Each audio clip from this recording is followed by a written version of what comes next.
Assalamualaikum warahmatullahi wabarakatuh. Perkenalkan, nama saya Anissa Amdani dari Prodi D3 Teknik Pertambangan. Pada hari ini saya akan mempresentasikan tugas proyek pemetaan UNP. Yang pertama yaitu tujuan. Mahasiswa terampil dalam mengukur luas suatu daerah secara sederhana. Mahasiswa terampil menentukan panjang, arah, dan posisi dari suatu garis yang terdapat di permukaan bumi yang merupakan batas-batas dari suatu daerah tertentu. Mahasiswa terampil dalam menggunakan alat-alat survei dan pemetaan. Adapun alat dan bahan yang digunakan yaitu leveling, bak ukur, pen ukur, payung, kompas, helm safety, rompi safety, tripod, buku tulis, pena. Yang pertama masuk ke pengertian peta kontur. Menurut Kusnadi, peta kontur adalah peta yang menggambarkan sebagian bentuk-bentuk permukaan bumi yang bersifat alami dengan menggunakan garis-garis kontur. Garis kontur pada peta topografi diperoleh dengan menggunakan pengolahan interpolasi linear antar titik-titik ketinggian yang berdekatan. Pembentukan garis kontur menggunakan data dari pemetaan terrestris memiliki akurasi yang tinggi, tetapi pengukuran terrestris memiliki beberapa ketinggian sehingga dapat mempresentasikan bentuk permukaan. Kelemahan diantaranya membutuhkan biaya, waktu, dan tenaga yang besar karena semakin luas yang dipetakan, semakin banyak pula yang harus diukur.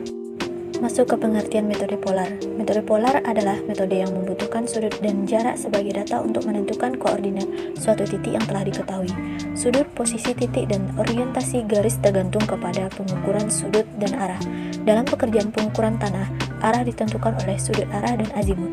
Sudut yang diukur dalam pengukuran tanah digulungkan menjadi sudut horizontal dan sudut vertikal. Contoh gambar metode polar ada pada bagian kanan. Adapun rumus yang digunakan, pertama, perhitungan benang tengah. Rumusnya BT sama dengan BA ditambah BB per 2. Yang kedua, perhitungan jarak optis.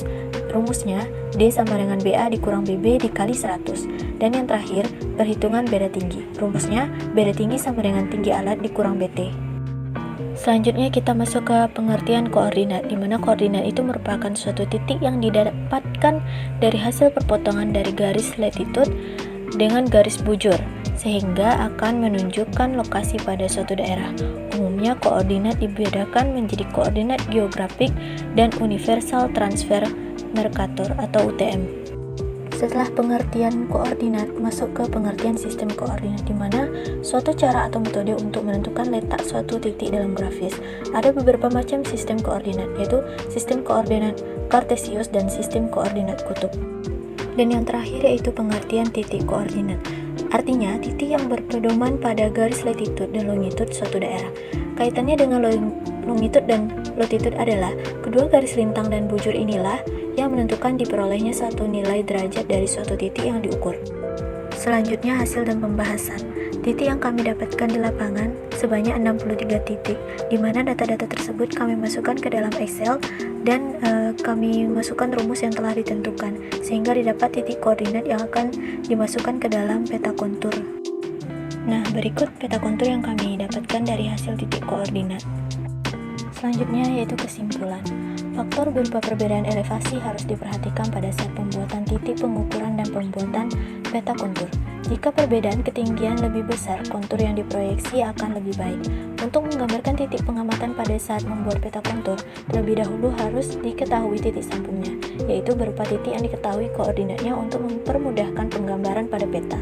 Saat mengatur titik pengukuran kontur, Anda juga harus memperhatikan baseline-nya agar tetap berada di jalan yang koordinatnya diketahui. Dan yang terakhir, pembuatan peta kontur secara manual dilakukan dengan alat berupa leveling dan bak ukur. Mengukur nilai titik tinggi untuk membuat peta kontur, menggabungkan jarak ukur, sudut, horizontal dan vertikal, dan perbedaan ketinggian. Di sisi digital, Anda dapat menggunakan perangkat lunak seperti Surveyor dan ArcGIS yang bekerja secara otomatis dengan berbagai metode interpolasi yang tinggal Anda sesuaikan dengan keinginan Anda. Dan yang terakhir adalah dokumentasi kelompok 1. Baiklah, sampai disinilah presentasi saya tentang tugas proyek pemetaan UNP. Apabila ada kesalahan kata dan kesalahan materi, saya mohon maaf. Saya sudah. Assalamualaikum warahmatullahi wabarakatuh.